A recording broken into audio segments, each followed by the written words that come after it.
Resumen, el inicio y desarrollo de la vida.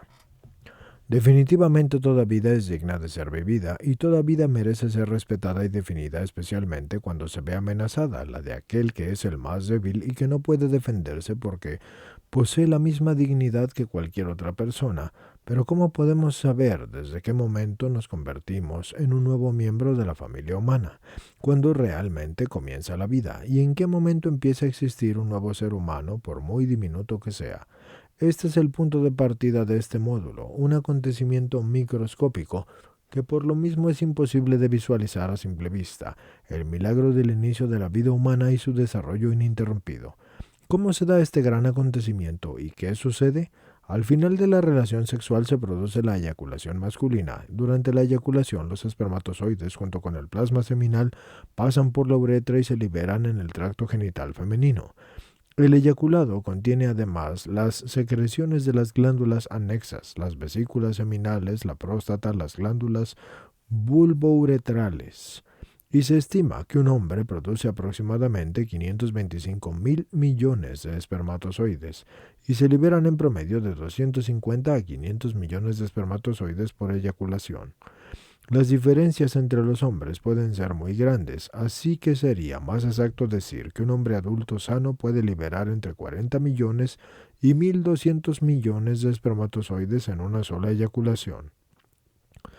De los millones de espermatozoides que hay en una eyaculación promedio, solo uno será el afortunado de fecundar al óvulo de la mujer, aunque ese óvulo solo vive unas de 12 a 24 horas, y los espermatozoides pueden vivir entre 3 y 5 días, esperando a que el óvulo llegue.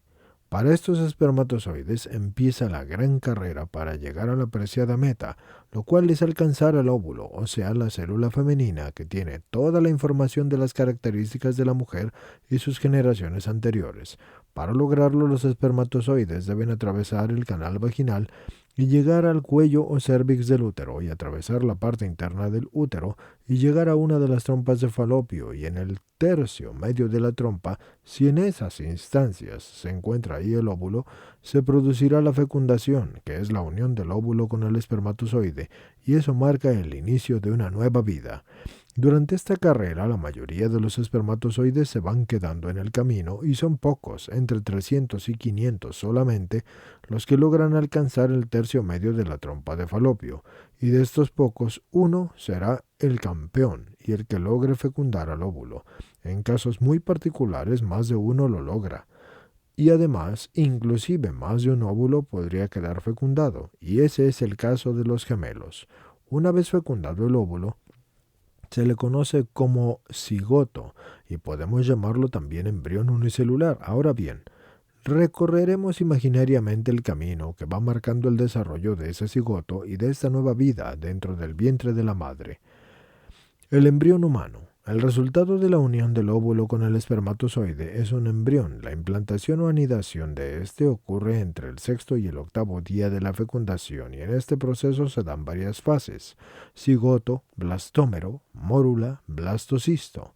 Luego de la implantación en el endometrio, el embrión continúa su desarrollo hasta que se constituye en feto a las 9 semanas.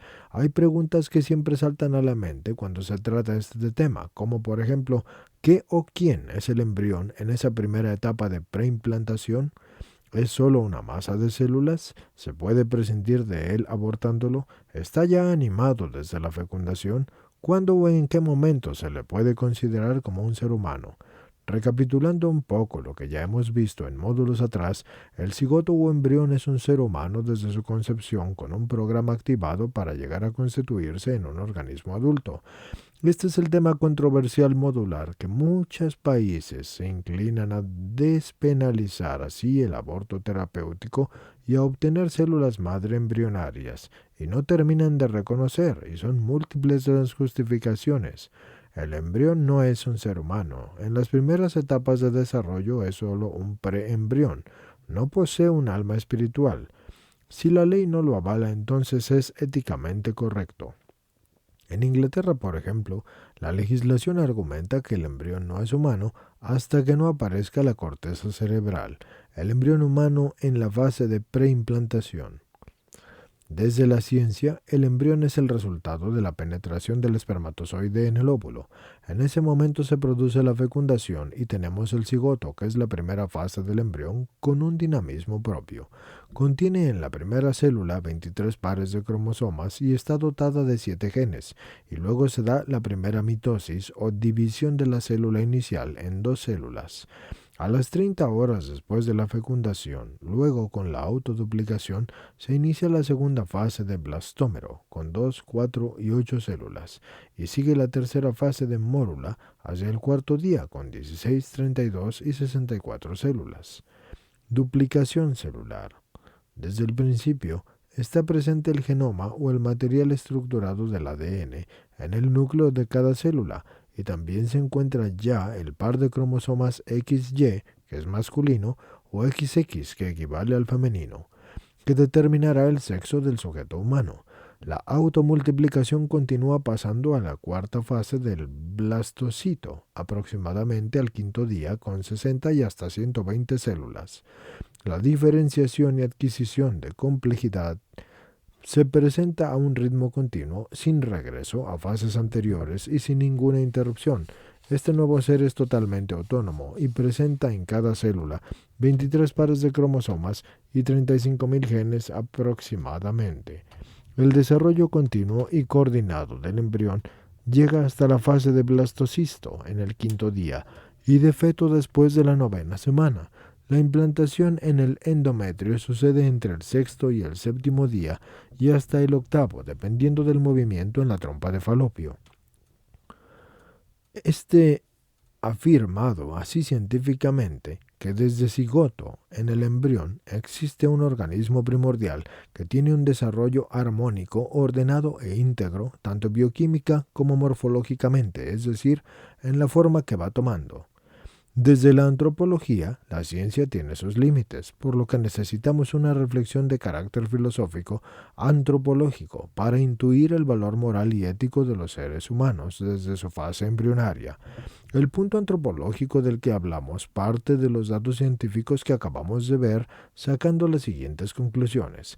El embrión es un ser de la especie humana y proviene de gametos humanos y tiene 23 pares de cromosomas por célula, cada una de las cuales tiene entre 30.000 y 35.000 genes, y es importante mencionar aquí que nuestro organismo tiene 250 tipos distintos de células que corresponden al mismo número de tejidos, lo que da la posibilidad de la obtención de células madre. Ese punto se tratará más adelante en este módulo. El embrión es un ser individual e independiente con desarrollo propio y por lo tanto es ontológicamente un ser humano completo. El embrión goza de autonomía con el propósito de desarrollarse como una persona humana teniendo la capacidad y las potencialidades intrínsecas para realizar dicho desarrollo. Consideramos que no existe razón significativa que lleve a negar que el embrión es persona, ya que esa fase rica en potencialidades que se expresarán a lo largo de todo el desarrollo embrional y fetal y también después del nacimiento. Y esta es la razón por la que no se puede hablar de un preembrión, porque sería una falacia, y tampoco podemos afirmar que no es persona o que lo es implícitamente, porque se trata ya de un sujeto espiritual y personal. Desde la ética y el aspecto jurídico. Estamos, pues, en presencia de un ser humano, por lo que la ética exige en pleno respeto de su integridad y dignidad. La declaración de la Academia para la Vida y al término del Congreso Internacional sobre el Embrión Humano en la fase de preimplantación realizado en el 2006, declaró que todo comportamiento que de algún modo pueda constituir una amenaza o una ofensa a sus derechos fundamentales, el primero de los cuales es el derecho a la vida, ha de considerarse gravemente inmoral. Desde la teología y el magisterio de la Iglesia, la Sagrada Escritura muestra el amor de Dios a cada ser humano. Antes de haberte formado en el seno materno ya te conocía, y antes de que nacieras yo te tenía consagrado. Jeremías 1, versículo 5. En el Salmo 139 leemos: Pues eres tú quien formó mis riñones y quien me tejió en el seno de mi madre. Te doy gracias por tantas maravillas admirables, porque admirables son tus obras y mi alma bien lo sabe. Y mis huesos no te estaban ocultos cuando yo era formado en el secreto o bordado en lo profundo de la tierra, y tus ojos veían todos mis días, y todos ya estaban escritos en tu libro, y contados antes de que existiera siquiera uno de ellos. Así vemos cómo siempre se ha reconocido a Dios como el autor directo de la creación del alma de cada nuevo ser humano. El magisterio de la Iglesia, ha proclamado constantemente el carácter sagrado e inviolable de toda vida humana desde su concepción hasta su fin natural, expresado de la siguiente manera en la Gaudium et Spes: la vida humana, desde su concepción, ha de ser salvaguardada con máximo cuidado, es decir, desde antes de su implantación en el útero. La instrucción Donum Vitae de la Congregación para la Doctrina de la Fe en 1987 afirma que es la constitución del cigoto, es la fusión de los dos núcleos de los gametos masculino y femenino, lo que marca el comienzo de una nueva vida, una afirmación antropológica tomada a partir de los recientes aportes de la biología humana, la cual reconoce que en el cigoto resultante de la fecundación ya está constituida la identidad biológica de un nuevo individuo humano. El Catecismo de la Iglesia Católica afirma que el embrión deberá ser defendido en su integridad, cuidado y atendido médicamente en la medida de lo posible como cualquier otro ser humano. San Juan Pablo II en la Evangelium Vitae en 1995 confirma el carácter sagrado e inviolable de toda vida humana inocente como una verdad moral explícitamente enseñada en la Sagrada Escritura y mantenida constantemente en la tradición de la Iglesia y propuesta de forma unánime para su magisterio. Así considera la grave ilicitud moral de la eliminación directa de toda vida humana inocente, especialmente en su inicio y en su término. Semana 1, día 1 al 8. Desde el tercio medio de la trompa de Falopio, donde se da la fecundación, hasta llegar al endometrio, o sea la parte interna del útero, este recorrido tarda un promedio de 7 días, pero en ese tiempo el cigoto va teniendo varias divisiones celulares en su interior, en donde se van formando dos polos, el fetal, que es la parte del bebé, y el placentario, que es la parte donde crecerá la placenta. Es increíble saber que desde el momento de la fecundación, lo cual puede suceder horas después de consumada la relación sexual, podríamos ver esta división en su polo fetal y en su polo placentario si a esta célula le hacemos un estudio de cariotipo, es decir, un examen especial que consiste en estudiar los cromosomas de una célula. Ya podríamos saber si es hombre o mujer y sus características físicas distintivas, el color de los ojos, del cabello, de la piel, etc. ¿Sería que realmente ya hay vida en esa célula microscópica? Por supuesto que sí. Entre 6 y 8 días después de que dio inicio a la vida, el embarazo así concluye su recorrido a través de la trompa de Falopio y llega al interior del útero, dándose el fenómeno de la implantación o anidación, pues es el momento en donde el embrión se anida en el endometrio, también conocido como la parte interior del útero. Ha llegado a su nido ese nuevo ser humano, donde seguirá su crecimiento ininterrumpido como hasta ahora lo ha hecho hasta el momento del parto. Muchas organizaciones y personas por fines comerciales insisten en querer hacernos creer que la vida humana empieza hasta ese momento en la anidación y que antes no es vida, sino nada más un grupo de células, por lo que según estos partidarios, se puede hacer y usar cualquier método artificial que impida la anidación del embarazo, por ejemplo las pastillas anticonceptivas y los dispositivos intrauterinos DIU. Ya que si esto no sucede, no existió vida y así no hay problema. No les interesa en absoluto ni tampoco les conviene que la gente comprenda que desde el momento de la fecundación ya hay vida y que ya hay un nuevo ser de la especie humana con su propio ADN que es único e irrepetible y que ya se está desarrollando. Semana 2. Regresemos al embarazo y miremos cómo va a la semana 2.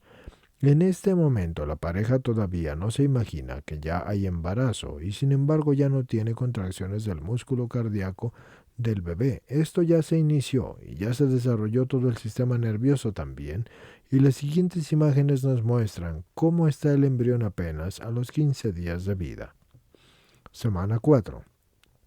Llegamos ya al mes de embarazo y encontramos que inicia a formarse el tubo neuroprimitivo que forma el cerebro, la médula espinal y la columna. La placenta inicia a formarse y tiene un cordón umbilical, saco vitelino y líquido amniótico y mide aproximadamente 1 milímetro. Semana 5. Vemos ahora que en la quinta semana de embarazo, donde en algunas mujeres ya se identifica el retraso menstrual y a otras son irregulares, se podría considerar este trastorno como algo normal y ni siquiera se imaginarían que están embarazadas. Encontramos un tubo neural completo y un corazón primitivo con latidos en mayor número, pero descoordinados. La fuerza de su corazón alcanza el 20% de la fuerza del corazón adulto y se inicia a formar el tracto gastrointestinal. Semana 6. Ya pasaron 42 días desde que el embrión ha iniciado su vida. Ya en esta etapa del embarazo inicia la formación de los ojos, la vesícula, la cristalina, los oídos del bebé, su esqueleto está en formación, ya tiene reflejos y presenta brincos y espasmos, y empiezan los brotes y los muñones de los brazos y las piernas, y comienza a desarrollarse la mandíbula. Semana 7. En estos momentos su cabeza ya es muy curva y grande para la formación y crecimiento acelerado del cerebro. Los rasgos de su cara empiezan a definirse y sus labios se entreabren y se forma la lengua. Inician a formarse la nariz y las orejas y se desarrollan las vías del dolor y el embrión reacciona al estrés y al dolor. Se desarrollan las fibras musculares, los brazos y las piernas se alargan y en este momento mide de 5 a 7 milímetros aproximadamente. Semana 8. Las manos y los pies parecen remos o los dedos son palmeados y se forman los esbozos de los pulmones y se inicia a formar los órganos sexuales internos. Esta es la última semana que no se conocerá o que se conocerá también al nuevo ser como embrión. A partir de la semana 9 se le va a llamar feto o bebé. Semana 10. Llegamos a las 10 semanas de embarazo y a este punto su cerebro e hígado y riñones, intestinos, están formados y funcionan y ya mueven más sus brazos y sus piernas. Semana 11. En los dedos de las manos y los pies inicia la formación de las huellas digitales, las cuales estarán terminadas en la semana 14 y se forman los esbozos de los pulmones y se inicia a formar los órganos sexuales internos. Semana 12 y 13. Durante estas semanas la piel es transparente y todas las partes del cuerpo están presentes. Los órganos sexuales externos están bien desarrollados, pero aún no se les puede distinguir con claridad en la ecografía. Se sellan los párpados, las sinapsis de las neuronas aumentan e inicia la formación del languo, es decir, cabello fino. La placenta ya está funcionando al 100%. Semana 16. En esta etapa el bebé ya siente y recuerda el dolor y tiene reflejo de presión y un puño suave. El reflejo de succión se desarrolla más y chupa más el dedo y responde a sonidos. El bebé es más activo, en algunas madres que pueden sentir algunos movimientos leves. Semana 18 a la 23. El bebé ya necesita dormir y comienza a buscar una posición agradable para ello. Ya bosteza y en esta etapa oirá la voz y la respiración y los latidos del corazón de la madre. En la semana 23 ya reconocerá la voz de sus padres. El bebé es más activo y aparecen las cejas, las pestañas y las uñas, y ya funcionan las cuerdas vocales, y puede tener hipo y traga grandes cantidades de líquido amniótico, y se desarrollan las vías respiratorias interiores de los pulmones y los alveolos. El sexo del bebé queda definido desde su concepción, y sin embargo, es hasta en esta etapa donde ya se puede observar el sexo en la ecografía. Semana 24 a la 27. Vamos acercándonos al momento culmen. Los vasos sanguíneos de los pulmones comienzan a desarrollarse para aclimatar al futuro bebé para que pueda respirar el aire. La columna vertebral ya ha concluido su desarrollo y el bebé puede abrir sus ojos, los cuales ya posee también con pestañas, y las pupilas y las papilas gustativas también ya están desarrolladas, por lo que ya puede también diferenciar sabores en todo el líquido amniótico. Semana 28 a la 31. A estas alturas el bebé puede llegar a medir 37 centímetros. Su cerebro se encarga ahora de regular su respiración y su temperatura, y para la semana 30 y 31 ocurre la comunicación entre las células nerviosas y del cerebro. La pupila distingue la luz y es capaz de contraerse. Se asusta con ruidos fuertes e inicia a producirse las células sanguíneas propias para la formación de la médula ósea. El aparato respiratorio, aunque inmaduro, ya produce un agente tensoactivo y ayuda a que se llenen de aire los pulmones, e inicia el aumento de peso rápido y el crecimiento en el bebé. El útero ya se hace pequeño para el bebé, por lo que éste va tomando la típica posición fetal. Semana 36 a la 40. La cara ya no se le ve arrugada porque acumula grasa y los pulmones son los únicos órganos que siguen madurando porque estarán listos a partir de la semana 37 y 38, y a partir de la semana 37 ya no se le va a considerar prematuro. Los movimientos son más vigorosos y posee más fuerza, y se puede sentir menos en cantidad, ya que el bebé ya no cabe, y los brotes mamarios entonces se hacen más evidentes. El nacimiento puede ocurrir en cualquier momento. El bebé comienza a cambiar de posición girando su cabeza hacia abajo.